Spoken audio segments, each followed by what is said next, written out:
اشارہ اس بات کی طرف ہے کہ اللہ تعالیٰ ایک ایسی عظیم مخلوق بنانے والا ہے کہ اس کی عظمت کو سامنے رکھتے ہوئے فرشتوں کو سجدہ کرنا ہی پڑے گا. یعنی سجدہ صرف آدم علیہ السلام کی تعظیم کے لیے نہیں ہے، اس بات کے اعتراف کی طرف ہے، اس کو ایکنالج کرنا ہے کہ اللہ تعالیٰ نے اپنی عظیم ترین مخلوق بنائی ہے. جس طرح ہمیں بھی ہوتا ہے نا، کوئی ہمارے یہاں تو مذاق بن گیا، کوئی اگر پاکستانی کوئی مشکل سے کوئی چیمپئن شپ کا میچ جیت جائیں تو سجدے میں گر جاتے ہیں، کیونکہ اللہ تعالیٰ کا معجزہ ہی ہوا، ورنہ تو نہیں جیتنا تھا. Right, the idea is the same، right, کہ کوئی عظیم چیز ہو تو سجدے میں گرنا ہوتا ہے. اب وہ انسان عظیم کیوں ہے؟ اس میں 3 چیزیں اللہ تعالیٰ نے ان کا ذکر کیا فرشتوں کو سمجھانے کے لیے کہ یہ عظیم ترین مخلوق کیوں ہے، اور ان تینوں کو سمجھنے کی ضرورت ہے. پہلی چیز تھی کہ میں مٹی سے بنا رہا ہوں، اور پھر مٹی سے تو قرآن میں عیسیٰ علیہ السلام کے بارے میں کہا گیا ہے کہ وہ مٹی سے پرندہ بنائیں گے اور اس میں پھونکیں گے تو اللہ کی رضا سے وہ ایک زندہ پرندہ بن جائے گا. ہمیں معلوم ہے کہ اسی مٹی سے، اسی آرگینک میٹر سے سارے جانور بنے ہیں، سارے کیڑے مکوڑے بنے ہیں، ساری مٹی کی ہی پیداوار ہیں. تو ہم میں ایک جانور کا ایلیمنٹ بھی ہے. ہمارے اندر جو آرگنز ہیں جیسے ہڈیاں ہیں، آئیز ہیں، برین وغیرہ ہے، ان کے کتنے سارے فنکشنز اینیمل کینگڈم کی طرح ہیں. یہاں تک کہ بایولوجی وغیرہ میں یا میڈیکل اسکول میں شروع میں ڈائسیکشن اور سسٹمز دکھانے کے لیے جانوروں کی ڈائسیکشن کرتے ہیں، کیونکہ ہمارے سسٹمز میں بہت مشابہت ہے. رائٹ، تو وہ 3 والا ایسا تو وہ پہلے بھی ایگزسٹ کرتا تھا، پہلے بھی تھا اس دنیا میں. لیکن ایک نئی چیز ایڈ کی گئی، سویتہ، اس کو میں نے بیلنس بنا دیا. تسویہ کہتے ہیں 2 چیزوں کو برابر کرنا، اور یہ بہت گہری بات کی گئی اللہ تعالیٰ کی طرف سے. ایک تو ہے کہ ہم افمن یمشی مکبا علی وجہہ اہدی امن یمشی سویا علی صراط مستقیم، کہ ہم کھڑے ہو کر بیلنس ہو کے کھڑے ہوتے ہیں. جانور جھکے ہوتے ہیں، 4 پر ہوتے ہیں، ہم کھڑے ہو سکتے ہیں، ہماری چال میں بھی بیلنس ہے. لیکن ہماری ہر چیز میں بیلنس ہے. جیسے جانور کو بھوک لگتی ہے، وہ کیا کرتا ہے؟ لپک کے کھا لیتا ہے. ہمیں بھوک لگتی ہے، ہم دیکھتے ہیں کہ یہ کھانا کھانے والا ہے کہ نہیں ہے، ابھی صحیح وقت ہے کھانے کا کہ نہیں ہے، کھانا کیسے کھانا چاہیے. یعنی ہم ایک ہمارے اندر ایک امپلس ہے، ایک خواہش آتی ہے، جیسے جانور کے اندر بھی آتی ہے، ایک حص آتی ہے، لیکن ہم اس کو بیلنس کر لیتے ہیں کنٹرول کے ساتھ. ہمارے اندر ایک ایموشنل بیلنس ہے. ہمارے اندر صرف یہ نہیں ہے کہ اچھا یہ گھر اچھا لگ گیا اس میں گھس جاؤ، نہیں، اس کو کمائی کرو، خریدو، پھر اس کے اندر داخل ہو. جانور کو کیا ہوتا ہے کہ اس کو کوئی سوراخ ملے گا، اس میں گھس جائے گا. رائٹ، تو ہمارے اندر یہ کنٹرولز جو ہیں یہ ہمیں بیلنس رکھتے ہیں. اسی طرح ہمیں بیلنس کیا گیا ہے، ایک طرف غصہ، ایک طرف صبر، ایک طرف اداسی، ایک طرف خوشی. یعنی ہمیں بہت ساری چیزوں کو اللہ تعالیٰ نے ہمارے اندر ایک بیلنس بنایا ہے. اور اس بات میں، اس چھوٹے سے لفظ میں اس طرف بھی اشارہ کر دیا اللہ تعالیٰ نے کہ ہمیں بیلنس کرنے کی صلاحیت ہے. یعنی تصویہ سے ہمیں پتہ چلتا ہے، جیسے انسان کے، میں نے اب کل ہم نے نیگیٹو سوچ کے بارے میں بات کی تھی کہ مجھے یہ خیال آتے ہی رہتے ہیں، برے خیال آتے ہی رہتے ہیں. انسان بھول جاتا ہے کہ یہ جو دماغ ہے یہ ایک مسل ہے، یہ ایک ہمارے جسم کا ایک حصہ ہے، اور یہ ہمارے کنٹرول میں ہے. جیسے آپ کے ہاتھ آپ کے کنٹرول میں، آپ کی آنکھیں آپ کے کنٹرول میں ہیں. یہ آپ کو کنٹرول نہیں کرتا، آپ اس کو کنٹرول کرتے ہیں. یہ آپ کو بیلنس نہیں کرتا، آپ نے اس کو بیلنس کرنا ہے. کس چیز کی طرف سوچنا ہے، کس چیز کی سوچ سے اپنے آپ کو روکنا ہے، وہ آپ کے ہاتھ میں ہے. لیکن انسان یہ چیز بھول جاتا ہے، شیطان اس کو بھلوا دیتا ہے، اور وہ سمجھتا ہے کہ میں اپنے آپ کو روک ہی نہیں سکتا. جس طرح ہم اپنے آپ کو کنٹرول کرتے ہیں کپڑے پہنتے وقت، کھڑے ہوتے ہوئے، بیٹھتے ہوئے، ہر چیز میں ہم کنٹرول ہی کرتے ہیں نا. اور وہ دماغ ہی استعمال کر کے کنٹرول کرتے ہیں. یہی دماغ استعمال ہو رہا ہے اپنی سوچ کو اور اپنے جذبات کو کنٹرول کرنے میں. رائٹ، اسی طرح اپنی زبان ہے، اچھا مجھے نہیں پتا، میرے منہ سے جو بات نکل آتی ہے، نہیں نکل نہیں آتی، ہمیں بیلنس دیا گیا ہے. تو یہ بیلنس اتنی عظیم خصوصیت ہے انسان کی کہ اللہ تعالیٰ نے اس میں پاپا کوئی بات نہیں my dad's on a phone call, but anyway, so it's okay. تو کہا یہ جا رہا ہے کہ اللہ تعالیٰ نے ہمیں اس میں جو بیلنس دیا ہے اس سے ہمیں اپنے اندر کنٹرول ہے کہ ہم اپنی زبان کو بھی کنٹرول کر سکتے ہیں. اور یہ کوئی چھوٹی چیز نہیں ہے، اتنی بڑی چیز ہے کہ فرشتوں سے کہا گیا ہے کہ یہ بیلنس پہلے کبھی کسی کو اس طرح کا نہیں دیا گیا تھا. فرشتوں کو اصل میں کیونکہ اللہ تعالیٰ نے بنایا ہی حکم کی فرما برداری کے لیے، وَيَفْعَلُونَ مَا يُؤْمَرُونَ، ان کو جو کہا جاتا ہے وہی کرتے ہیں.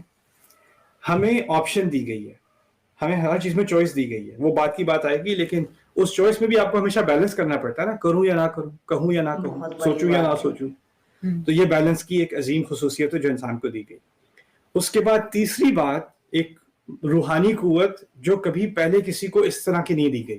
وہ کیا ہے؟ وَنَفَخْتُ فِيهِ مِنْ رُوحِي، میں اس سے اپنی روح میں سے ایک خاص، اپنی روح کا مراد ہے کہ میری ایک خاص مخلوق ہے جس کی نسبت میری طرف ہے اور اس کی اٹیچمنٹ میرے ساتھ ہے. یعنی اللہ تعالیٰ نے ہمیں دنیا میں تو ڈال دیا، لیکن ہمارا ان کے ساتھ ایک اندیکھا کنیکشن ہے ہمیشہ کے لیے، وہ ہماری روح ہے. تو وہ بھی نور، اس کو بھی نور کے حساب سے بتایا گیا. اللہ تعالیٰ نے ایک حدیث میں ایکچولی اس کی طرف، نور کی طرف اشارہ کیا گیا ہے. اور سورۃ النور میں، آیت النور میں بھی روح کی طرف نور سے اشارہ کیا گیا ہے. تو قرآن بھی نور ہے، اللہ تعالیٰ بھی نور ہے، اور ہمارے اندر کی روح بھی نور ہے. تو وہ ایک کنیکشن بن گیا ہمارے ساتھ. تو یہ کبھی انسان سمجھتا نا کہ میرا اللہ تعالیٰ سے کنیکشن نہیں رہا، یا میں دور ہو گیا ہوں اللہ تعالیٰ سے. آپ کے اندر روح ہے، آپ ہمیشہ کنیکٹڈ ہیں. آپ کو اس کا احساس نہیں رہا، آپ کے جذبات اس کو کور کر رہے ہیں، لیکن کنیکشن رہے گا. اس کنیکشن کو آپ اکنالج کر لیں، وہ دوبارہ اسٹرانگ ہو جائے گا، بڑھ جائے گا.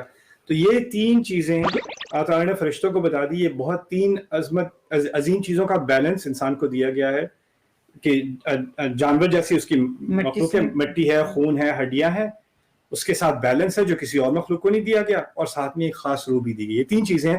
جب یہ پروجیکٹ مکمل ہو جائے گا، اور آخر کا سب سے اس کا کلائمیکس کیا ہے؟ میں اپنی روح میں سے اس میں ڈالوں گا، اپنی بنائی ہوئی خاص روح کو. پھر اس کے بعد تمہیں سجدہ کرنا پڑے گا، ایکنالج کرنا پڑے گا کہ یہ واقعی لقد خلقنا الانسان فی احسن تقویم، رائٹ، اشرف المخلوقات.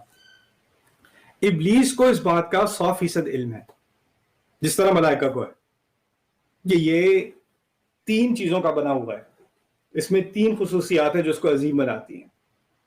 اب آپ کو قصہ یاد ہوگا کہ جب اس نے انکار کیا تو اس نے کس بات پہ تنقید کی؟ کیا کہا؟ مٹی سے بنا ہے. مٹی سے بنا ہے، میں کیوں کروں؟ مجھے آگ سے بنا ہے، ایسے مٹی سے بنایا ہے. اب جب اس نے مٹی کا ذکر کیا تو دو باتیں چھوڑ کے ذکر کیا نا، روح کی اور روح کا ذکر نہیں کیا، تصویر کا ذکر نہیں کیا. اب یہ ہو سکتا ہے اگر انسان کے دماغ میں آئے، کوئی سوچے کہ نہیں، ان چیزوں کا ذکر اس لیے نہیں کیا کہ اس کو اس کا علم نہیں تھا. لیکن قرآن نے تو صاف بتا دیا کہ پوری سب کی اناؤنسمنٹ ہے، سب کے سامنے اناؤنسمنٹ ہے کہ میں بنانے والا ہوں اور تم سب کو سجدہ کرنا ہوگا، رائٹ. تو یہاں پر ایک بہت اہم بات ہمیں ابلیس کے بارے میں سیکھنے کو ملی. وہ یہ ہے کہ ابلیس جب اس کے سامنے ایک ایسی حقیقت ہو جس کو وہ قبول نہیں کرنا چاہتا، بات تین باتوں پر حقیقت مبنی ہے، اس نے ایک ہی بات دیکھنی ہے. جانوروں کی طرح اس میں کیا فرق ہے؟ صرف سجدے کا مسئلہ تھا کہ سجدہ نہیں کرنا چاہتا. سجدے کی بات تو بعد میں آئے گی. سجدہ کیوں نہیں کرنا، اس کے دماغ میں سجدہ کیوں نہیں کرنا، اس کی لاجک کیا تھی؟ لاجک یہ تھی کہ یہ مٹی کا بنا ہوا ہے، مٹی کے تو جانور بھی بنے ہیں، ان میں کیا خاص بات ہے.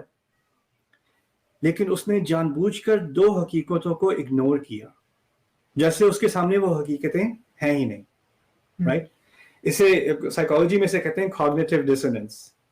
اور بھی الفاظ استعمال ہوتے ہیں اس کے لیے کہ آپ کے سامنے ایک ریالٹی ہے، اس ریالٹی کے کچھ حصے ہیں، جیسے موسم بھی ہے اور فائنینشیل سچویشن بھی ہے، پولیٹیکل سچویشن بھی ہے، مختلف ایسپیکٹس ہوتے ہیں ریالٹی کے نا. انسان کہتا ہے کہ نہیں، میں باقی چیزوں سے اپنے آپ کو بلائنڈ کر رہا ہوں، ان کے بارے میں نے سوچنا ہی نہیں ہے، ایک چیز پہ میں اپنی نظر رکھنی ہے، کیونکہ اس پہ نظر رکھوں گا تو میری تنقید جو ہے وہ جائز معلوم ہوگی، اور جو باقی حقیقتیں ہیں جن کو اگر میں سوچوں تو میری اپنی سوچ بدل جائے گی، ان کو میں نے اگنور ہی کرنا جیسے وہ ہیں ہی نہیں، رائٹ.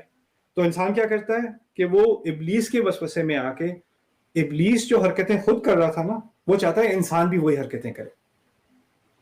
تو ابلیس یہ چاہتا ہے کہ ہم، جب ہمارے سامنے کوئی ایسی حقیقت ہے جسے ہم قبول نہیں کرنا چاہتے، تو اس میں سے ایک چیز پکڑ لو جس سے اپنی غلط رائے ثابت ہوتی ہے، اور جو باقی اسی حقیقت میں جو اور چیزیں ہیں جس سے اپنی غلط رائے صحیح ہو سکتی ہے، ان کو بس اگنور کر دو، جس سے اس کی سنت ہے، یہ ابلیس کی سنت ہے. اور ابلیس کو پڑھنا قرآن میں بہت ضروری ہے کہ جو بیہیویئر اس کا ہوتا ہے وہی بیہیویئر وہ ہمارے اندر ڈالنا چاہتا ہے. تو یہاں آپ آگے جلدی سے چلتے ہیں. جب کہا گیا سب سے کہ اب فائنلی سجدہ کرو، فسجدوا الا ابلیس، تو سب نے سجدہ کیا سوائے ابلیس کے. لم یکن من الساجدین، وہ سجدہ کرنے والوں میں سے نہیں تھا. اب حیرت کی بات یہ ہے کہ جب اللہ تعالیٰ نے یہ اناؤنسمنٹ بنائی کہ میں مٹی سے بنانے والا ہوں اور اس میں یہ بیلنس ڈالوں گا اور پھر اس میں یہ روح ڈالوں گا،